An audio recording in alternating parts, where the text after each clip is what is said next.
Isobaric process, isochoric process, hyperbolic,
slope for adiabatic graph is more than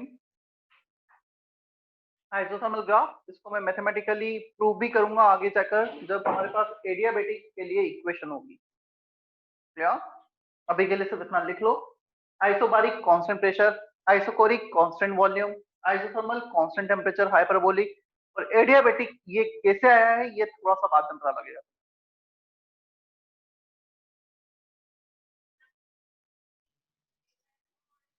sir ऊपर वाले graph में adiabatic नीचे होगा ना?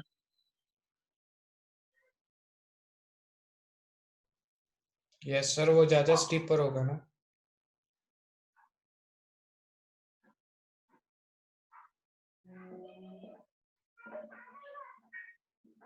एडियाबेटिक नीचे, आइसोथर्मल ऊपर।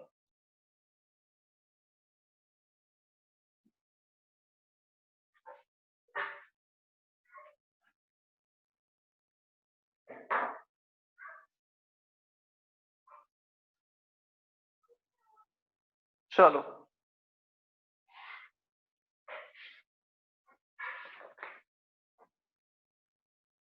Part 1 complete. और कोई डाउट नहीं है पार्ट 1 से?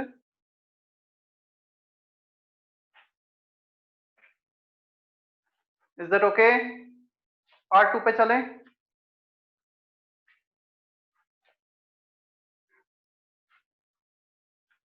Part 2 section A, section B, section C, doubt?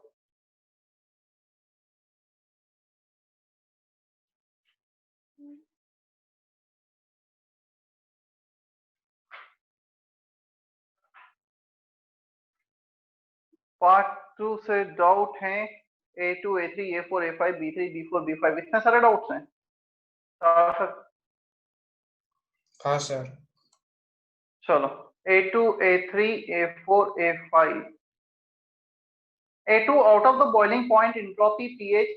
Basically ये थोड़ा सा तुम्हें काफी कुछ इसमें से टर्म्स एंड डेफिनेशन अभी इस चैप्टर में नहीं कवर हुए हैं, जो आगे आएंगे तब इजी हो जाएगा क्वेश्चन। अभी के लिए मैं तुम्हें बता देता हूँ, बॉइलिंग पॉइंट एक इंटेंसिव प्रॉपर्टी है। तुम पानी 1 लीटर लो चाहे हाफ लीटर लो, the boiling point will not change. Am I audible और not? No, sir. Sir, voice is lagging.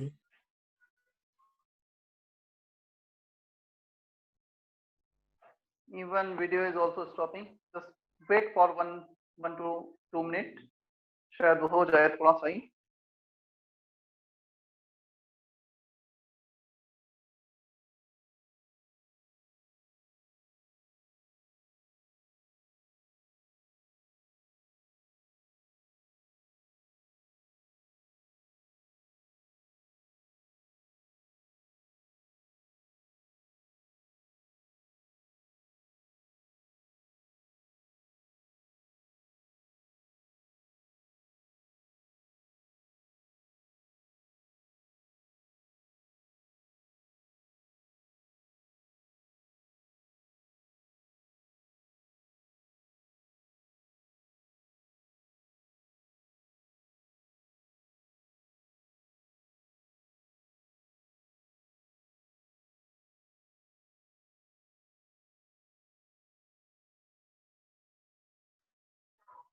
अभी क्या क्लियर अभी है सर? आवाज आ रही है proper?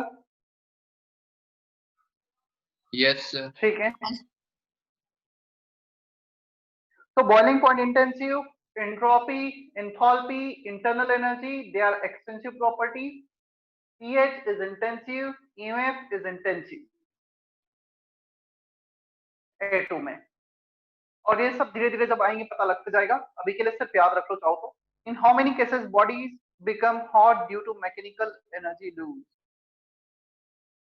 Due to mechanical energy losses, rub our hands for some times, ठीक है, ये होगा first option.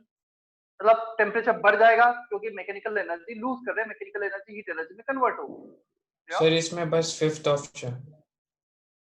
Transfer of energy from hot body to cold body, in how many cases bodies become hot due to mechanical energy losses? तो fifth नहीं होगा। Transfer of energy from hot body to cold body, ये mechanical energy के कारण नहीं होगा, वो तो टेम्परेचर डिफरेंस के कारण होगा। तो fifth is not correct answer. Mechanical work कहां पे कन्वर्ट हो रहा है ये हमें देखना। और सर सेकंड और third option. Two vehicles collide with each other, two vehicles collide with each other, definitely वहां पर मैकेनिकल एनर्जी हीट एनर्जी में कन्वर्ट होगी। वहां पे हीट ब्लास्ट के कारण भी हो सकता है, but yes mechanical will convert into heat energy. Aeroplane crash, yes mechanical energy convert into heat energy. तो ये करेक्ट आंसर। सिंपल सा है, जहां पर कुछ मैकेनिकल मूवमेंट हो रहा है और वो मूवमेंट एकदम से ब्लॉक हो रहा है, रुक रहा है, तो वो कहीं ना कहीं तो कन्वर्ट होगा ही, ठीक है, हीट एनर्जी में। ये सिमिलरली वैसा ही है, जब बचपन में शायद तुम्हारे किसी टीचर ने तुम्हें थप्पड़ मारा होगा, तो वो हेड इनका जो मूवमेंट है, मैकेनिकल मूवमेंट है, वो बेसिकली मैकेनिकल मूवमेंट हमारे हीट एनर्जी में हमारे गाल पे कन्वर्ट हो गया होगा। गर्म हो जाता है ना गाल थप्पड़ खाने के बाद। खाया है, कितने बच्चों ने खाया है आज तक वैसे थप्पड़ स्कूल में? आई डोंट नो कि अभी अलाउड भी है या नहीं है, मतलब मैंने तो काफी बार खाया है, काफी नहीं फिर भी 3-4 बार तो खाया ही होगा स्कूल में बचपन में, ठीक है।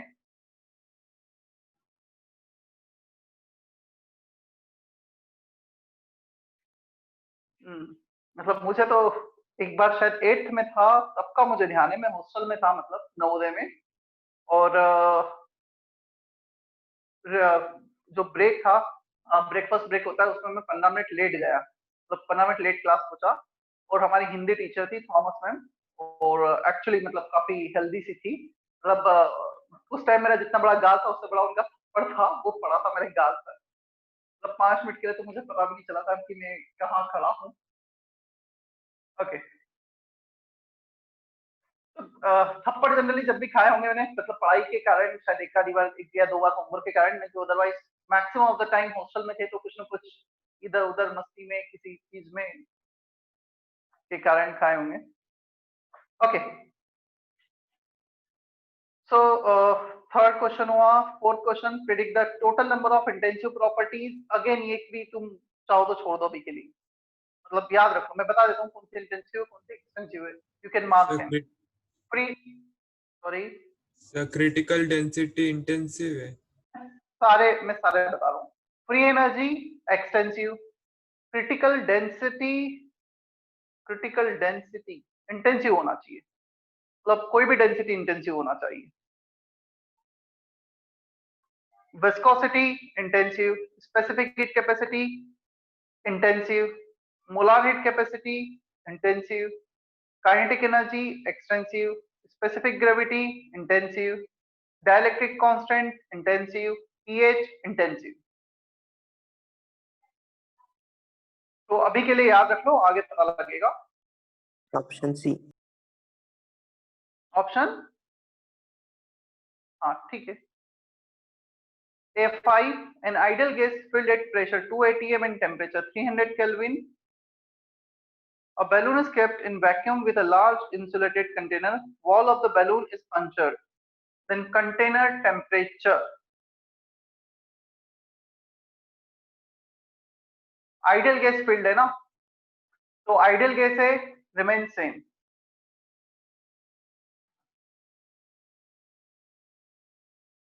यदि ये रियल गैसेस होती तो फिर शायद टेम्परेचर चेंज होता, और वो इसलिए चेंज होता वो डिपेंड करता है फोर्स ऑफ अट्रैक्शन पिक्चर में या फोर्स ऑफ रिपल्शन में। यदि फोर्स ऑफ अट्रैक्शन में तो गैसेस को अपने फोर्स ऑफ अट्रैक्शन के अगेंस्ट वर्क करना पड़ता है। चलो ये कॉन्सेप्ट मैं तुम्हें थोड़ा सा बताता हूँ।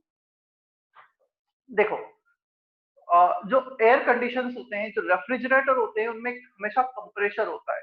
रेफ्रिजरेटर में भी कंप्रेसर होता है जो मेन पार्ट होता है। यदि रेफ्रिजरेटर का कंप्रेसर खराब हो गया मतलब रेफ्रिजरेटर काम करना बंद कर देता है। जस्ट एज्यूम रेफ्रिजरेटर की कॉस्ट यदि 20,000 है तो उसमें 10 to 12,000 10 to 11,000 रफली 50% 55% कॉस्ट सिर्फ उसकी होती है कंप्रेसर की, जिसे हम कंडेंसर भी बोलते हैं। कंडेंसर कंप्रेसर एक ही बात है। एसी में भी जो मेन कॉस्ट होती है वो कंप्रेसर की ही होती है, जो जनरली यदि स्प्लिट एसी है तो हम विंडो के बाहर करके बाहर रखते हैं उसे। क्लियर, अलग ही एक सेटअप होता है। और विंडो एसी है तो विंडो एसी में भी जो कंप्रेसर होता है उसी एसी के अंदर ही होता है, जिसे जनरली विंडो के बाहर वाले पोर्शन में रखा जाता है। सिर्फ उसका फ्रेम जो होता है वो अंदर रखा जाता है रूम के। और उसका जो वर्किंग होता है ना, it is based on real gas present in nature and there is some force of attraction between the real gas molecule. क्या करता है, जो कंप्रेसर है गैसेस को बहुत हाई प्रेशर पे कंप्रेस कर देता है। वो compress gases suddenly low pressure पे इजेक्ट होती हैं। जैसे ही वो लो प्रेशर पे इजेक्ट होती हैं उनके बीच का डिस्टेंस बढ़ने लगता है। ये दो मॉलिक्यूलर गैसेस पहले इतने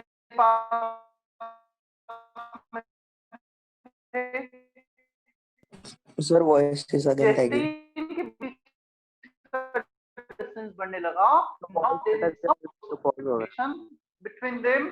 वॉइस ब्रेक हो रहा है। Yes. Sir, voice break हो रहा है.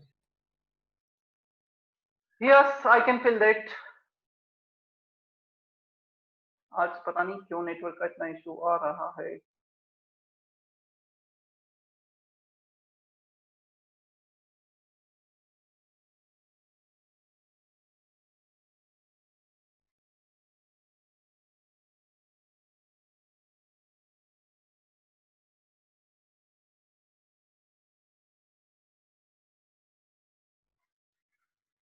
क्या अभी वॉइस आ रही है प्रॉपर?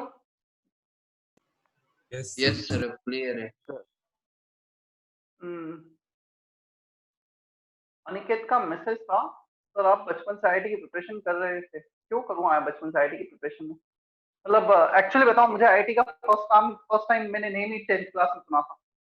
10 के पहले मैंने आईआईटी का नाम भी नहीं सुना था। और मेरा फैमिली बैकग्राउंड भी बिजनेस मतलब दुकान की क्लासिकल होती है वैसा बैकग्राउंड था। और घर में कोई मतलब पढ़ने लिखने वाला मैं इंटरेस्टेड भी नहीं था ज्यादा कि पढ़ाई लिखाई ज्यादा करनी भी चाहिए। और जब तक मेरा सिलेक्शन हुआ आईआईटी में, मेरे घर वाले उसे आईआईटी नहीं आईटीआई बोलते थे। तुम्हें पता है आईटीआई क्या होता है? Yes, sir. यस सर, मेरे पापा ने किया है। Sir, आप कौन सी कोचिंग में थे?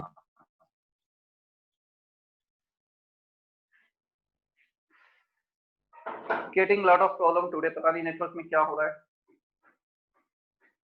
Sir, हाँ, sir आप कौन सी कोचिंग में थे? मैं था इंदौर में, मैंने कोचिंग की थी, रैंकर्स पॉइंट हुआ करता था उस टाइम पे, जो अब नहीं है। मतलब हमारे टाइम पे या तो मतलब मेरा होम टाउन इंदौर के पास में था, तो जनरली इंदौर आते थे हम, मतलब कोई भी आसपास से पढ़ने या कोचिंग के लिए कोटा जाया जाता था। तो कोटा जाते थे तो बंसल हुआ करता था, मेनली बंसल ही हुआ करता था उस टाइम पे। रेजोनेंस जस्ट ओपन हुआ था जब मैंने प्रिपरेशन स्टार्ट की थी 2004 में, तो रेजोनेंस 1-2 साल ही हुए थे ओपन हुए को। Sir, और एलन? एलन तो आईआईटी में अभी आया है, 2013-14 से आईआईटी की प्रिपरेशन कराने लगा है। वो पहले सिर्फ मेडिकल की प्रिपरेशन कराता था। एलन आईआईटी की प्रिपरेशन कराता ही नहीं था। 30 ईयर से एलन होगा शायद, 25-30 ईयर से सिर्फ मेडिकल की प्रिपरेशन होती थी वहाँ। और इसलिए पता है तुम्हें, जो स्टडी मटेरियल है हमारा, मतलब इवन ये स्टडी मटेरियल रेजोनेंस ने 2001-2002 से प्रिपेयर करना चालू किया। एलन भी काफी कुछ स्टडी मटेरियल रेजोनेंस का ही कॉपी करता है इंजीनियरिंग में, मेडिकल का नहीं बोल रहा हूँ, इंजीनियरिंग में स्टडी मटेरियल, टेस्ट पेपर, इनका जो क्वेश्चन का कलेक्शन है वो डेफिनेटली बहुत अच्छा है रेजोनेंस। और एलन थोड़ा सा एक अलग इंस्टीट्यूट है, मतलब वो बजाय अपनी चीजें क्रिएट करने के, मुझे ऐसा लगता है थोड़ा सा इस चीज में ज्यादा बिलीव करता है। थोड़ा अग्रेसिव मार्केटिंग हो गई, मतलब नो डाउट एलन के रिजल्ट रेजोनेंस से काफी अच्छे आ रहे हैं कुछ सालों से। उसका मेन रीजन भी शायद ये है, जहाँ अच्छा बच्चा होता है एलन जाता है, उसे उठाता है, मतलब ऐसा है। यदि एलन को पता लग गया 11 से 12 में भी, मतलब 1 साल के बाद भी हाँ ये अच्छा बच्चा है, जाएगा, उसे स्कॉलरशिप देगा, 5 लाख 2 लाख 10 लाख उसे फ्री में पढ़ाएगा, रखेगा, मतलब जस्ट एक थोड़ा सा बिजनेस ओरिएंटेड है। सर वो शोएब आफ्ताब हाँ Shoaib all India Akhtar, rank 1। हाँ वो तो पता नहीं कितने इंस्टीट्यूट ने उसका ऑल इंडिया रैंक 1 का बोला है कि हमारे यहाँ से, मतलब उससे खुद ने सबका E2 का और आकाश का और इसका पता नहीं क्या क्या बिजनेस ज्यादा हो गया है बेसिकली। और रेजोनेंस को तुम देखोगे कभी, मतलब आज नहीं, हमेशा से थोड़ी ये पॉलिसी रही है कि वो इन चीजों में ज्यादा बिलीव नहीं करते। मेरी वॉइस ब्रेक हो रही है शायद, मुझे ऐसा फील हो रहा है, बफर हो रही होगी। Yes, sir. Right? It's buffering. हाँ बफर हो रहे। क्या करें हम इसके लिए?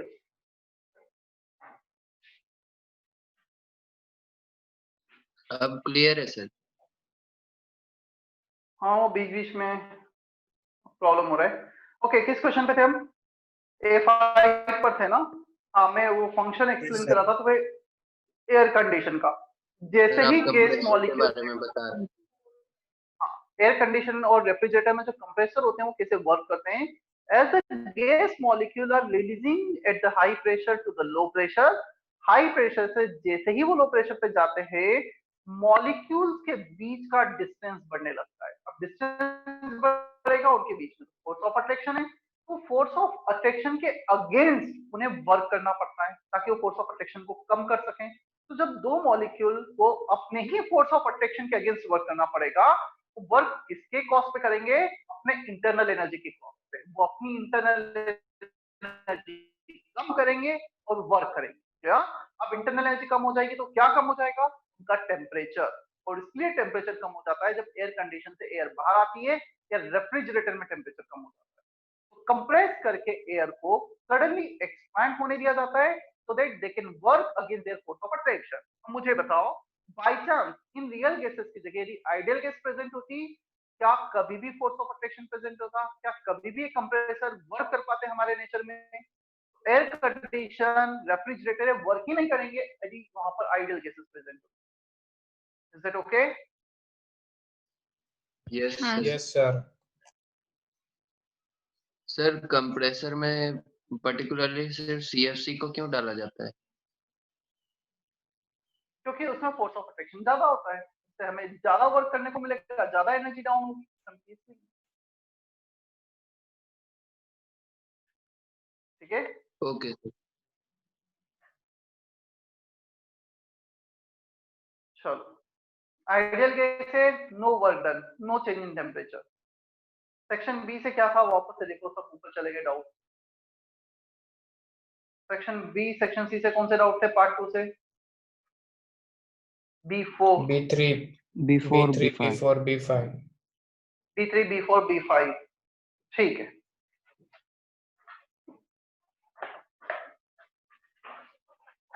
समझ लेना ग्राफ के कन्वर्जन कैसे, क्या थॉट प्रोसेसिंग होती है एग्जैक्टली इनमें।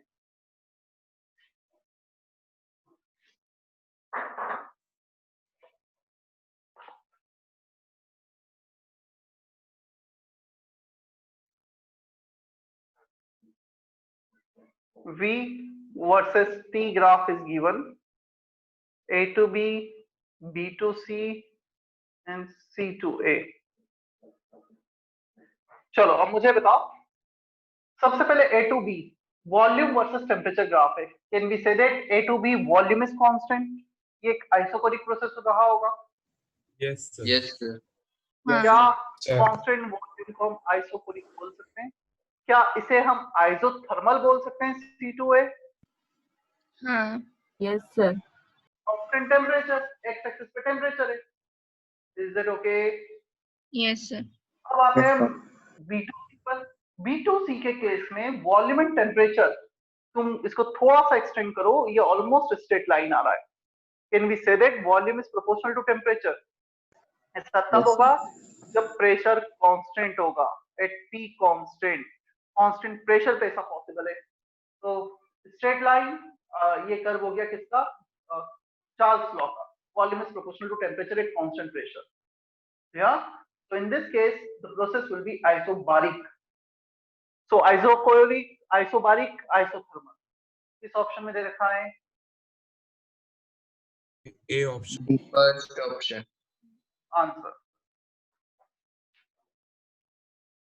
अब आते हैं हम फिफ्थ क्वेश्चन पर. चलो फिफ्थ क्वेश्चन को एज अ हेडिंग अपने लेक्चर नोट्स में लिखो. Convert this PV diagram into volume temperature diagram. Convert this pressure volume diagram into volume temperature graph.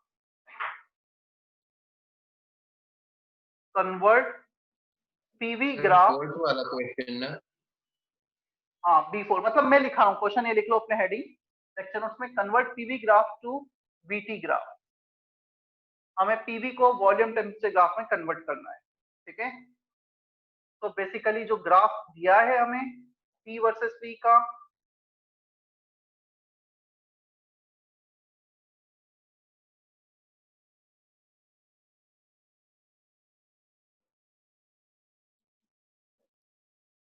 ये ग्राफ हमें दिया हुआ है कुछ.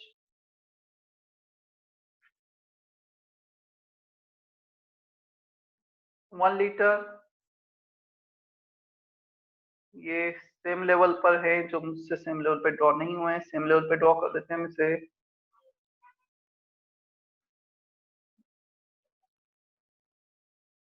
ये है 180 m, ये दे रखा है हमें 0.5 to 2. चलो हमें volume versus temperature graph draw करना है. इसके लिए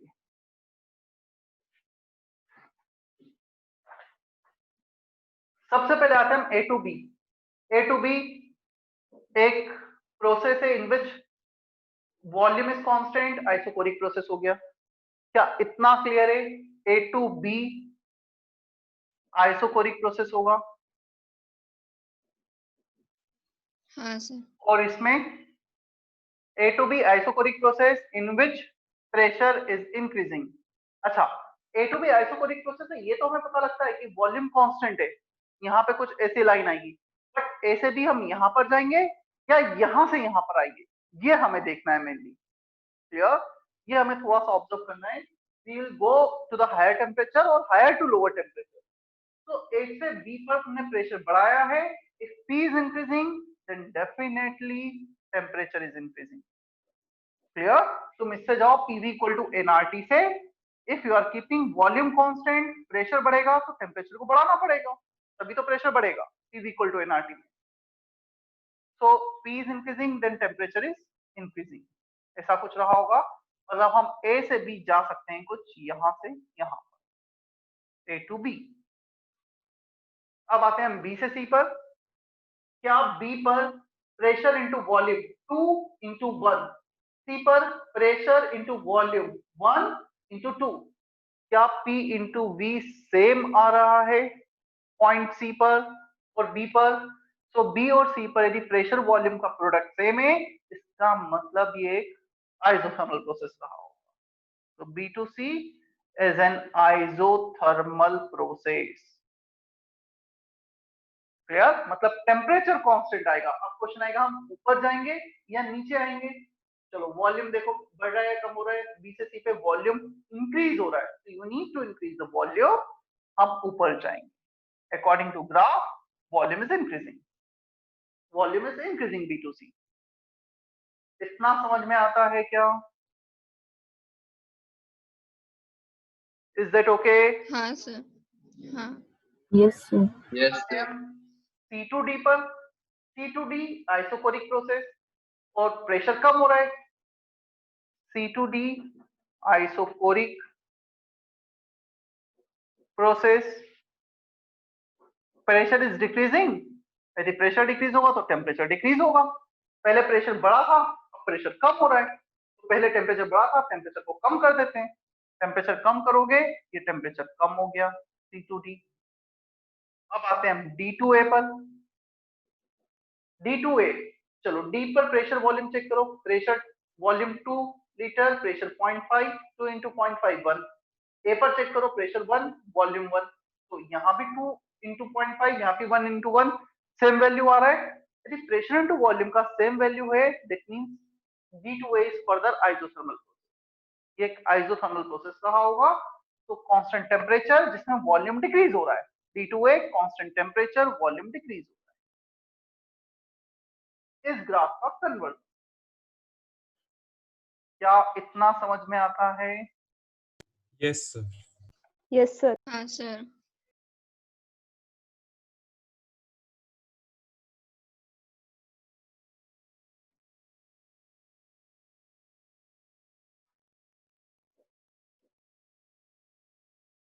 आइसोथर्मल प्रोसेस लिखने की जरूरत ही नहीं है, उसमें दिख रहा है ना, वॉल्यूम डिक्रीज हो रहा है यहाँ से यहाँ पर, तो वॉल्यूम डिक्रीज कर दिया। ऐसे कोई भी ग्राफ दे रखा है तो बेसिक लॉजिक क्या है, P इक्वल टू nRT लिखा, चेक किया वो किस इक्वेशन को फॉलो कर रहा है और उसके अकॉर्डिंग ड्रॉ करते चले गए। ठीक है, कौन सा ऑप्शन मैच हो रहा है B4 का? Option C. Second option. C. C option. ठीक है। सर सर डायनेमिक्स में हम हमेशा आइडियल गैस को अज्यूम करते हैं क्या? Generally if nothing is given ideal gas is considered. मतलब थर्मोडायनेमिक्स नहीं, पूरे ही सिलेबस रियल गैसेस का मैक्सिमम जो पार्ट आता है वो सिर्फ उस रियल गैसेस वाले पार्ट में ही आता है, और दूसरी जगह रियल गैसेस को कंसिडर नहीं किया जाता है अनलेस और until it is mention in the question, तब हम एज्यूम करेंगे।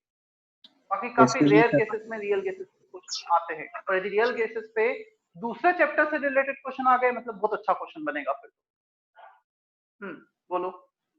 और सर जब कोई क्वेश्चन में मेंशन नहीं होगा और ग्राफ का कन्वर्जन हमें बताया जाएगा तब हम PV इक्वल टू nRT नहीं यूज करते ना, नहीं यूज कर सकते। आइडियल गैस नहीं करना पड़ेगा क्योंकि हमारे सिलेबस में आइडियल गैस ही है सारे पोर्शन, रियल गैसेस बहुत कम है।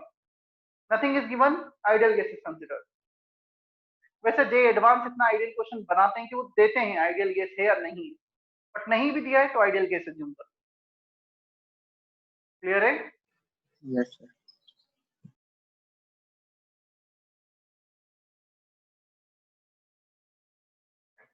B5 ए से बी पर जा रहे हैं, क्लियर, एरो दे रखा है, प्रेशर वर्सेस टेम्परेचर ग्राफ है। चलो ये बताओ, प्रेशर तो ऑलमोस्ट कांस्टेंट है ए से बी पर, टेम्परेचर बढ़ रहा है, तो वॉल्यूम बढ़ेगा या कम होगा? If we see PV equal to nRT बढ़ेगा। in the 5 question, pressure is almost constant, volume is increasing, then temperature will increase. यदि sorry, temperature is increasing, hence volume will increase. मतलब एक्सपांशन प्रोसेस रहा होगा। अब expansion में work done positive होगा या negative होगा? क्या होगा? नेगेटिव होगा। पॉजिटिव। नेगेटिव वर्क आ जाएगा, या तो बी ऑप्शन, एक्सपांशन में नेगेटिव वर्क होता है, या तो बी ऑप्शन या C option. Is that okay? Yes. क्या इतना क्लियर है? Delta H is positive as it depends on temperature, ये आज कवर होगा, आज या नेक्स्ट लेक्चर में कवर होगा डेल्टा H। तो अभी के लिए इतना ध्यान रखो, टेम्परेचर बढ़ने के साथ इंटरनल एनर्जी, इंथैल्पी दोनों बढ़ते हैं, टेम्परेचर कम होने के साथ ही कम होते हैं। चलो B5 के बाद C1 and C3। C1, a thermodynamic system goes from the state this to this, then work done in the two cases। तुम चेक करो यहाँ पर P1 V से पहले केस में वर्क 0, वॉल्यूम सेम दे रखा है। C1 first case, volume is same V and V, work done is 0, change in volume is 0। Second case में प्रेशर सेम दे रखा है कांस्टेंट, तो माइनस P डेल्टा V कर दो, तो minus P delta V is 2V1 minus V1, answer आ जाएगा इसका बी ऑप्शन। हो जाएगा शिवम? C1 फर्स्ट वाले में अगर वॉल्यूम कांस्टेंट है तो हीट के वजह से प्रेशर चेंज हुआ होगा ना? हाँ, हाँ सर, अब क्लियर है। C3 C3 तो क्लास में किया था, मुझे ऐसा ध्यान है, नहीं किया था। No sir. चलो अच्छा क्वेश्चन है, अच्छा क्वेश्चन क्यों है ये मैं तुम्हें बताता हूँ। ये हमने किया है नहीं किया work done during cyclic process अब तक? हेडिंग हुआ है नहीं हुआ है? No, sir. नहीं। हाँ तो फिर बचा हुआ है, इसलिए क्लास में साइक्लिक नहीं किया था। प्रोसेस हुआ था। जनरली एग्जाम्पल ही मैं क्लास में लेता हूँ, अभी बचा हुआ है हेडिंग, तो ये आज होगा। ठीक है, मैं एक बार वर्क डन कंप्लीट कराता हूँ, फिर हम रियल केसेस पे चलते हैं। वर्क डन का क्या पार्ट था, मुझे एक पिक्चर सेंड करो, जो भी वर्क डन जितने भी कैलकुलेशन किया, यानी कि जल्दी से सेंड करो, मुझे पता लगेगा क्या पेंडिंग है। रिवर्सिबल प्रोसेस का वर्क डन हम लोग निकाल लिए थे आइसोथर्मल प्रोसेस में। ठीक है, स्टिल मुझे एक पिक्चर सेंड कर दो Aniket. Yes sir.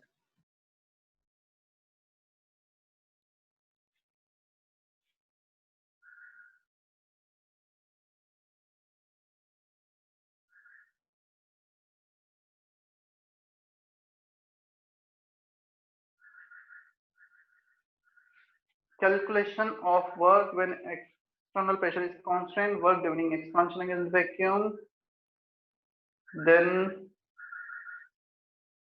work in isothermal process for ideal gas। ठीक है अनिकेत, लेक्चर नोट्स तुमने बहुत अच्छे से नहीं बना रखे हैं, मतलब ऐसा लग रहा है रफ में लिख रहे हो। राइटिंग स्टिल इतनी मैटर नहीं करती है, बट दो कलर तो यूज करो। यदि राइटिंग हमारी बहुत अच्छी नहीं है तो एटलीस्ट हम ब्लू और ब्लैक, ब्लू और रेड का कॉम्बिनेशन यूज कर ले। चलो मतलब हमारा रिवर्सिबल आइसोथर्मल हुआ और ये हुआ है। कुछ और केसेस देखते हैं अब हम वर्क डन के पहले।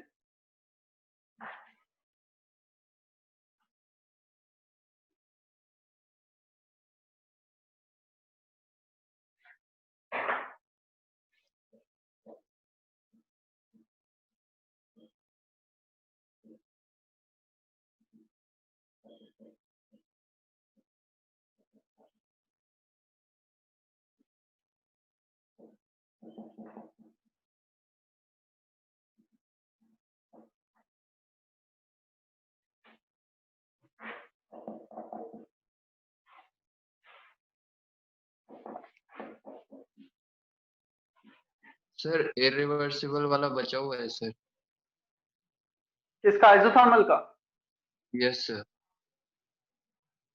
नहीं, वो अलग से नहीं होगा, मतलब वो इरिवर्सिबल हमने एक केस देखा है ना, when external pressure is constant, मतलब सर वो उसके अलग से उसमें नहीं है अभी। ओके। बोलो।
आइसोकोरिक वर्क इज 0, आइसोबारिक में एक्सटर्नल प्रेशर कांस्टेंट बाहर ले लिया था, सिंपल सा है।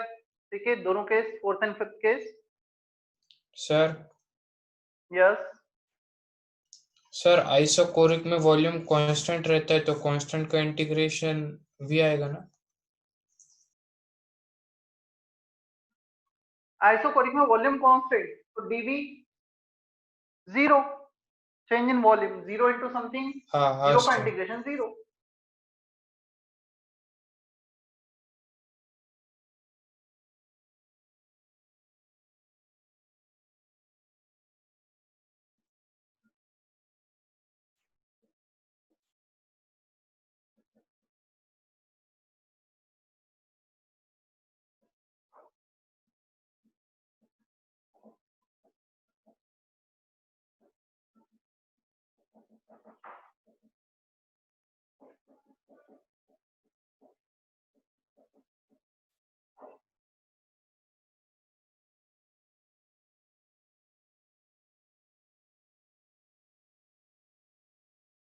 चलो अब 1 मिनट सुनो, फिर कॉपी कर लेना बचा हुआ।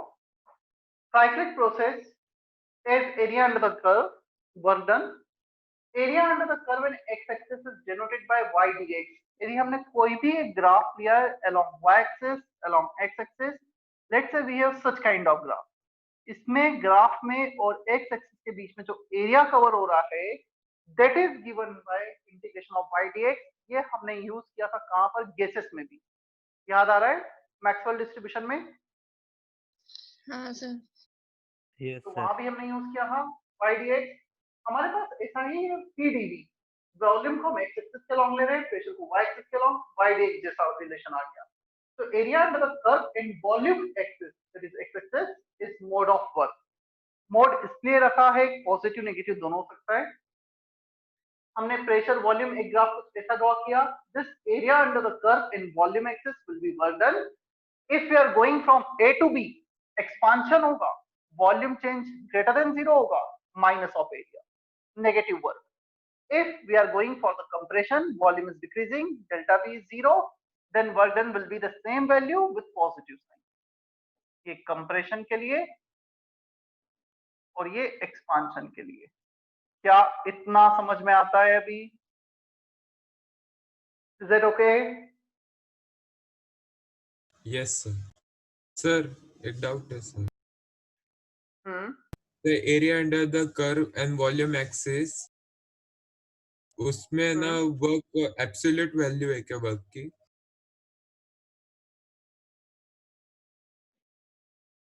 मतलब नहीं समझा मैं। Absolute value मतलब? पॉजिटिव वैल्यू वर्क की कंसिडर होगी ना, मतलब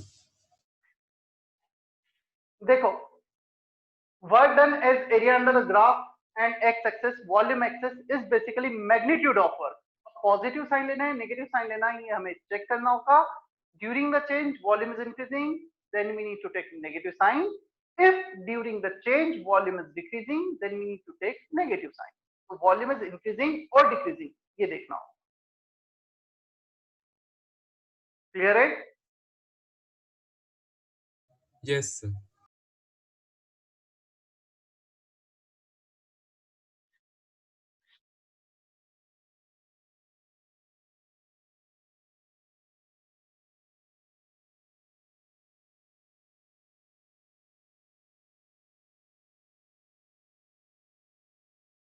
अच्छा है, बताओ, if we change the pressure volume axis, interchange कर देंगे, तो ये एक ग्राफ है ए से बी तक, इसका वॉल्यूम सॉरी इसका वर्क रिप्रेजेंट करो, क्या होगा, कौन सा एरिया होगा? सर वॉल्यूम पर हम परपेंडिकुलर ड्रॉप करेंगे with y axis.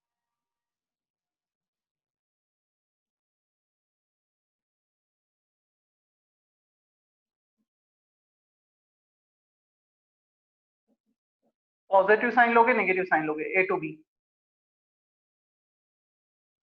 Negative. Positive. Negative. Negative.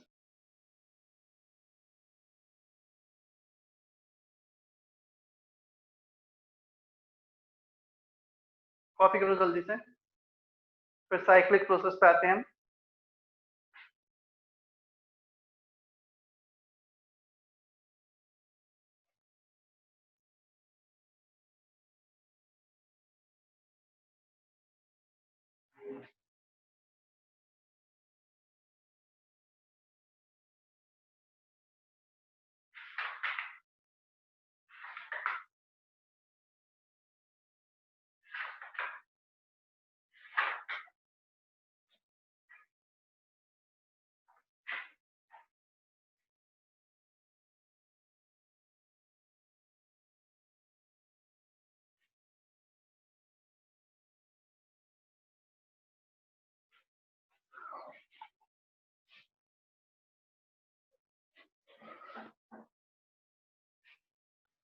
Done sir.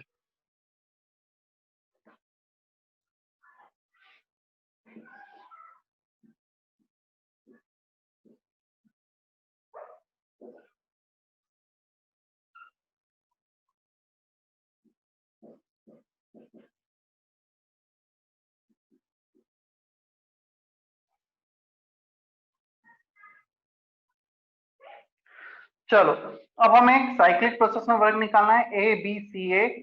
We can write work done A B, work done B C, work done C A.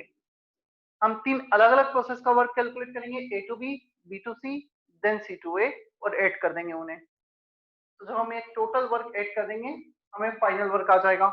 हम इंडिविजुअली ग्राफ के through check करते हैं। सबसे पहले क्या हम ये लिख सकते हैं, ए से बी का जो वर्क होगा वो इतना होगा। From work A to B this will be the work done, this area will be the work done. लिखा जा सकता है क्या ऐसे? हाँ इसको सर। मैं लिख देता हूँ A1, और नेगेटिव साइन क्यों रखा है यहाँ पर? क्योंकि एक्सपांशन है ए से B. Is that okay? Yes sir. अब बी से सी का वर्क कितना होगा? Work done from B to 0 C 0। Work done from C to A कितना होगा? This area. ट्रेपेजियम। तो इसको मैं हॉरिजॉन्टल लाइन से डिनोट कर देता हूँ। This area will be the work done.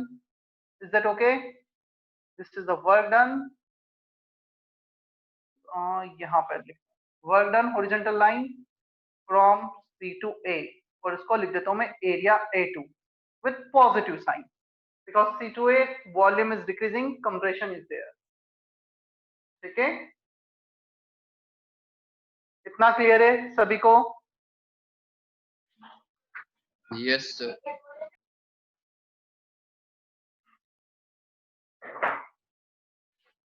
So WABCA, work done from A to B is minus of A1 plus 0 plus A2। ये हो गया WAB, ये हो गया WCA, और ये हो गया WBC।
चलो देखो,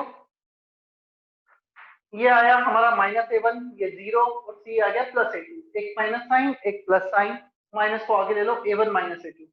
तो A1 is the area between AB and volume axis, ये पूरा एरिया A1 है, और A2 एरिया है ये वाला CA और X एक्सिस। तो इसको माइनस साइन के साथ, इसको प्लस साइन के साथ लोगे तो it is the difference in the area, इस पूरे एरिया में और इतने एरिया का डिफरेंस क्या होगा? तो ट्राइंगल के अंदर एरिया आ रहा है, जो साइकिल के अंदर एरिया आ रहा है, area enclosed in the cycle will be the work done। क्या समझ में आता है इतना? Yes sir sir. वापस बताइए ना सर।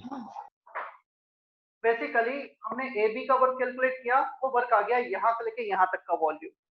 हमने सी ए का कैलकुलेट किया, वो आ गया इतना एरिया। अब एक आ रहा है पॉजिटिव साइन के साथ, दूसरा आ रहा है नेगेटिव साइन के साथ, तो सी ए का इतना पार्ट माइनस हो जाएगा। क्या बच जाएगा? Area in the triangle, area inside the circle, inside the cycle. और नेगेटिव साइन आ रहा है यहाँ पर क्योंकि A1 का मैग्नीट्यूड ज्यादा है, वो नेगेटिव साइन के साथ। Net work done will be area enclosed in the cycle. Clear है इतना? क्या ये प्लस साइन भी आ सकता है किसी केस में? मैं ए से बी, बी से सी, सी से पे गया clockwise direction, minus sign. If we go in the opposite direction, B to A to C to B, तो बी टू ए पे सेम वर्क होगा with the positive sign, A से सी पे same work होगा with the negative sign. मतलब ये positive हो जाएगा और ये negative. Same magnitude with the opposite sign. तो क्लॉकवाइज जाओगे, एंटी क्लॉकवाइज जाओगे, उससे मेनली डिफरेंस आएगा. क्या इतना समझ में आता है? हम अपोजिट चले गए तो वर्क पॉजिटिव, इस डायरेक्शन में गए तो वर्क नेगेटिव. सर वो नेटवर्क नेगेटिव आया है. इस केस में work minus area enclosed in the cycle for clockwise process. Work plus area enclosed in the cycle for anti-clockwise process.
अब तुम C3 कर पाओगे ना?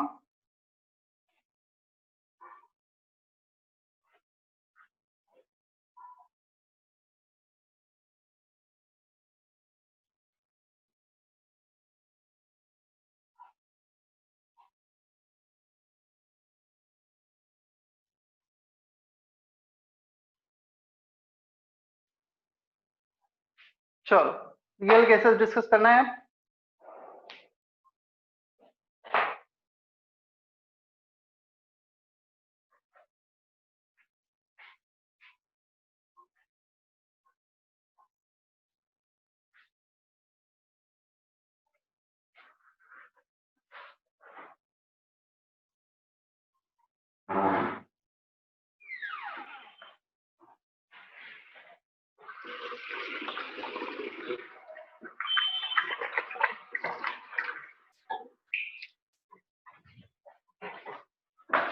रियल केसेस एक्सरसाइज 3 डिस्कस करना है ना हमें?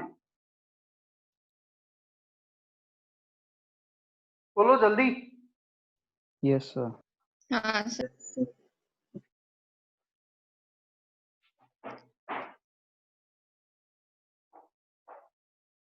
Exercise 3 doubts from real case. Type करो. किसी ने मुझे सेंड किया था कि इसका एक्सरसाइज 3? अनिकेत किया था सेंड?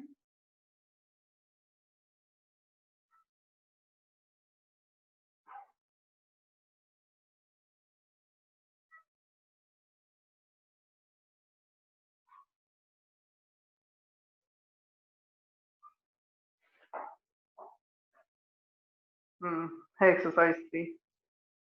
काफी छोटा ही एक्सरसाइज 3 तो ना? Yes sir. हाँ सर. चलो हो जाएगा आज डिस्कस। टाइप करो डाउट्स एक्सरसाइज 3 के।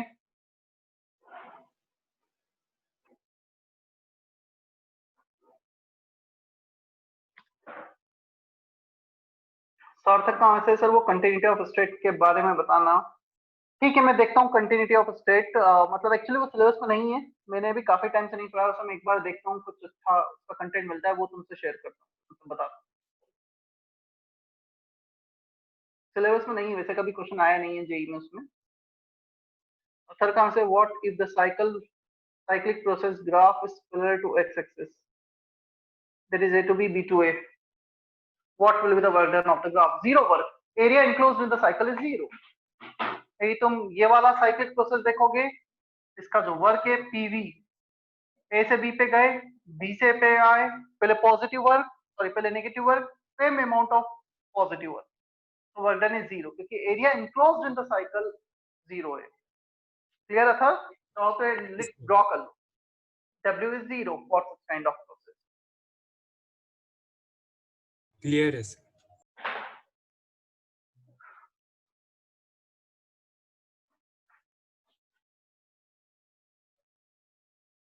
Sir Exercise, yes.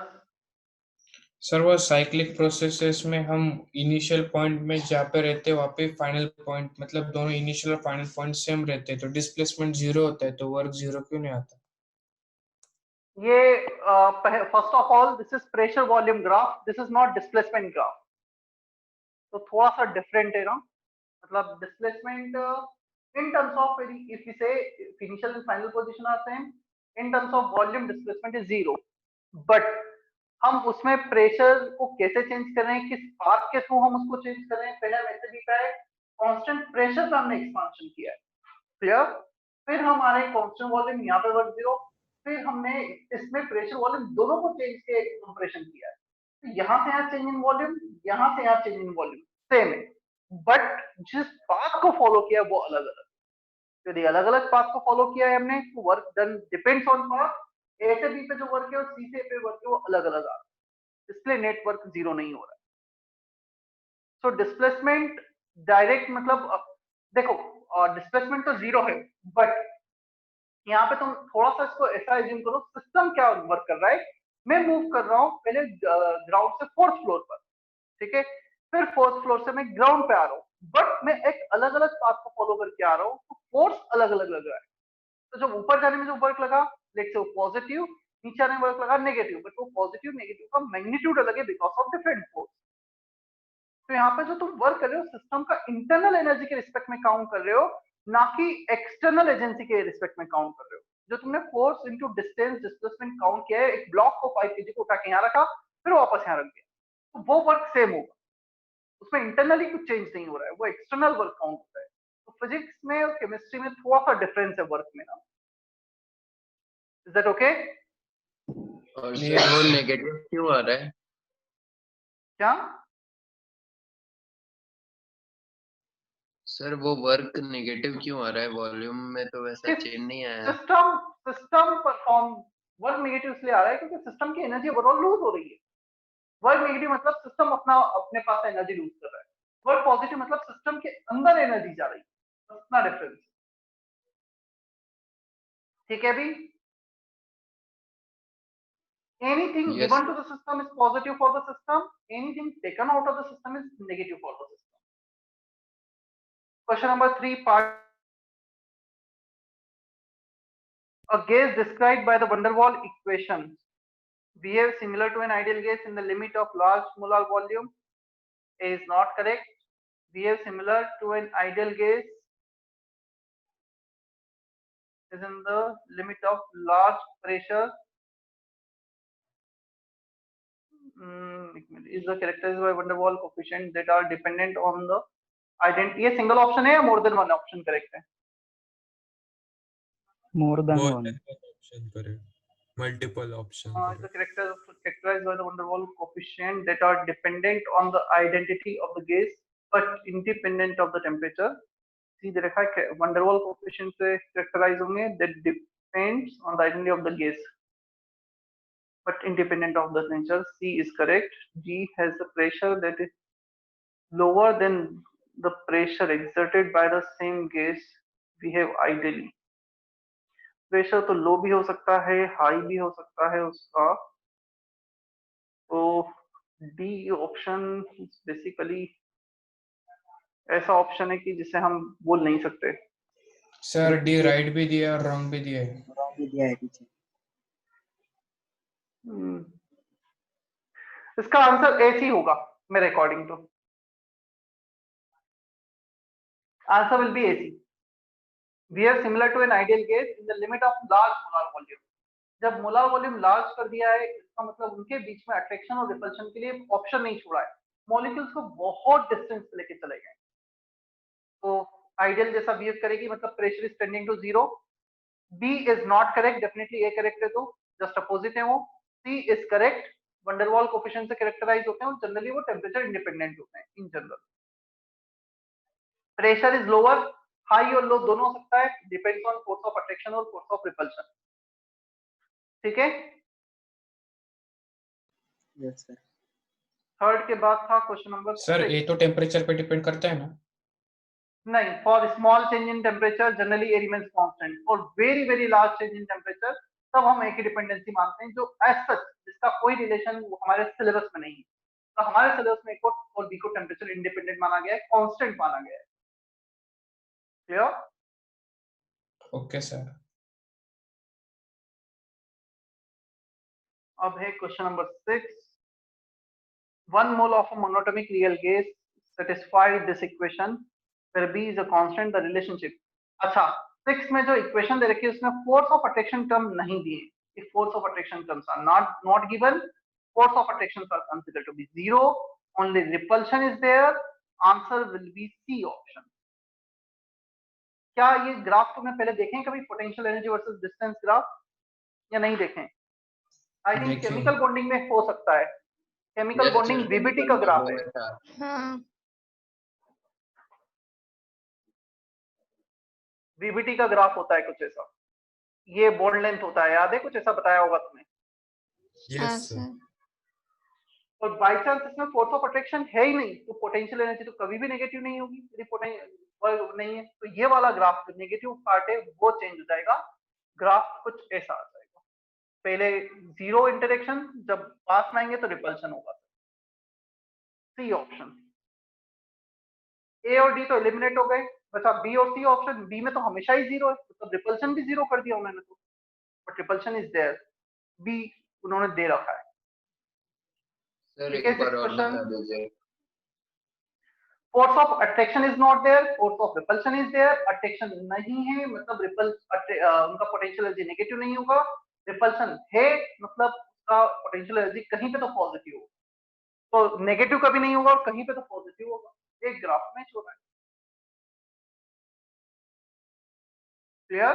अट्रैक्शन मतलब पोटेंशियल एनर्जी नेगेटिव, रिपल्शन मतलब potential energy positive. No interaction, potential energy zero, मतलब आइडियल केसेस के लिए। क्लियर है सर।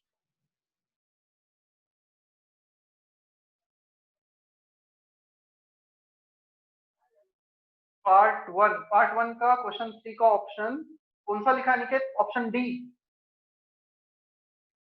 अच्छा वो क्वेश्चन तो वही नंबर है, क्वेश्चन नंबर 1 मतलब हो गया ना। क्वेश्चन नंबर 1 का option D. plot for is applicable provided temperature of the gas। plot for temperature of the gas is much higher than that its critical temperature। much higher, critical temperature से काफी ज्यादा। critical temperature होता है 80/27 RB, जिससे liquefaction होता है। गलत statement है। the plot for is applicable provided the temperature of the gas is much higher than critical temperature। Critical temperature से काफी ज्यादा होगा, मतलब फोर्स ऑफ अट्रैक्शन डोमिनेट नहीं करेंगे, तब तो z लेस देन 1 होगा ही नहीं, और ग्राफ 4 में z लेस देन 1 दे रखा है। यदि z लेस देन 1 है मतलब force of attraction will be there and the temperature is not much higher than critical temperature. आया समझ में? This is not correct answer.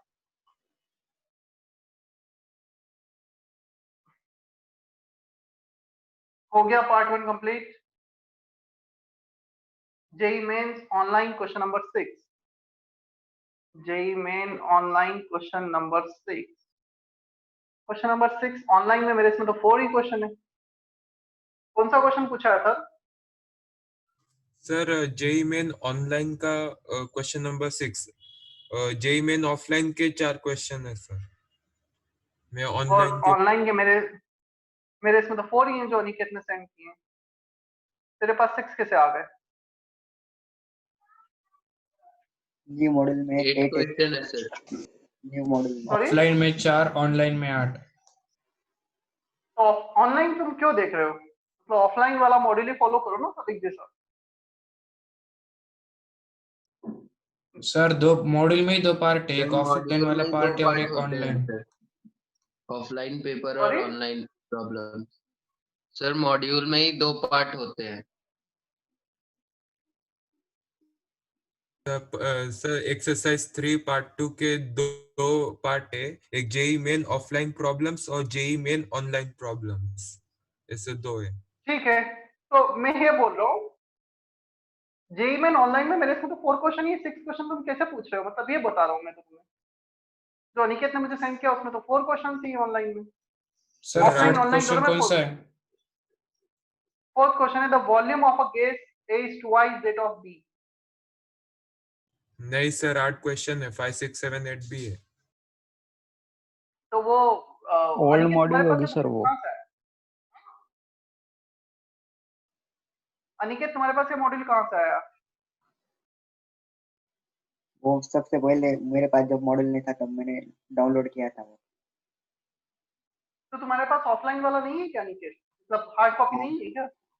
हाँ, ये अभी है सर, पहले नहीं थी। चलो अच्छा, वो तो मुझे तुम सेंड कर देना, फिर क्वेश्चन में तुम्हें भेज दूंगा सॉल्यूशन। मतलब मेरे पास अभी तो नहीं है वो क्वेश्चन। इसके अलावा कोई और क्वेश्चन है क्या? Real cases?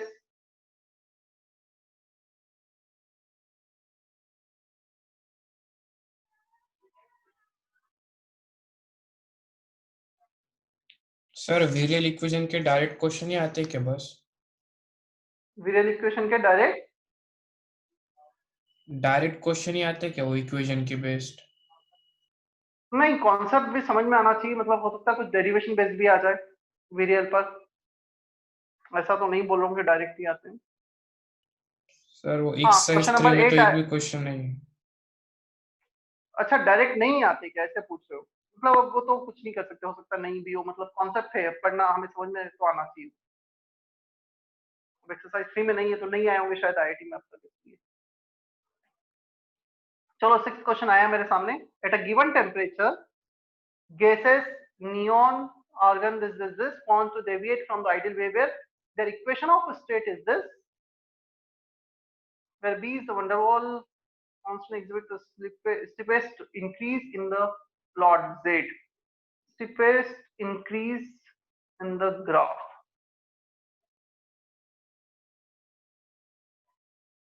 मतलब सबसे ज्यादा स्लोप किसका होगा? स्लोप पूछा है P वर्सेस T ग्राफ का, नहीं Z वर्सेस P ग्राफ का। तो Z निकाल लो इसका।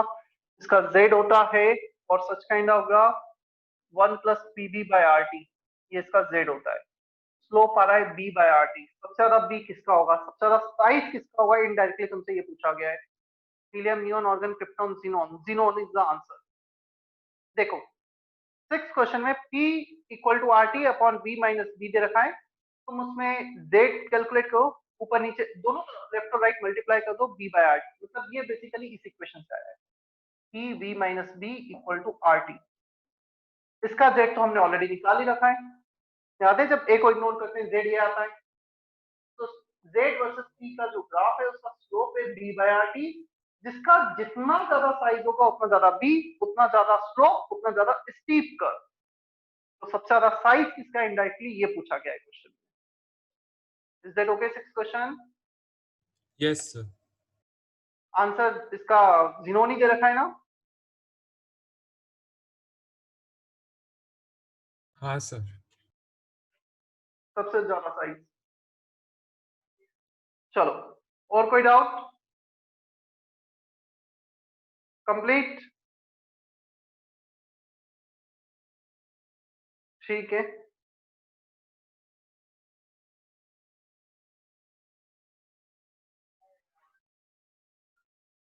ठीक है, थर्मोडायनेमिक्स से तो अभी कुछ होमवर्क में ऐड नहीं कर पाऊंगा, नेक्स्ट लेक्चर होने के बाद ही करेंगे। सेशन एंड कर रहा हूँ फिर मैं अभी। Sir attendance. Attendance, attendance Aditya is there और नॉट? Sir present. तो एक मिनट, JA24 मोस्ट प्रोबेबली सारे ही प्रेजेंट है। आदित्य, अजिंक्य, अमोघ, अनिकेत, अंकित, अथर्व, चेतना, ध्रुव, गौरव, हर्ष, केशवी, लक्षिका, नयन, निशांत, पार्थ, प्रणव, सई, साइमा, सार्थक, विधि, यश एंड शिवम। ठीक है, यश, देवरे, हाँ सारे प्रेजेंट है, गुड।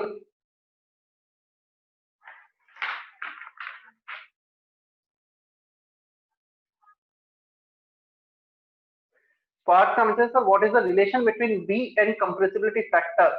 बी और कंप्रेसिबिलिटी फैक्टर में तो हमने रिलेशन अलग अलग डिराइव किए ना पार्ट सारे।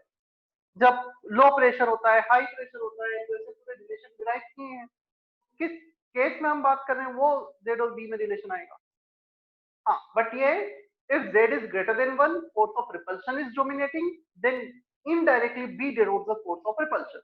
यदि हमें कुछ नहीं चलेगा तो वैसे जज किया जाएगा। Is that okay, Parth? Yes, sir. ठीक है, चलो।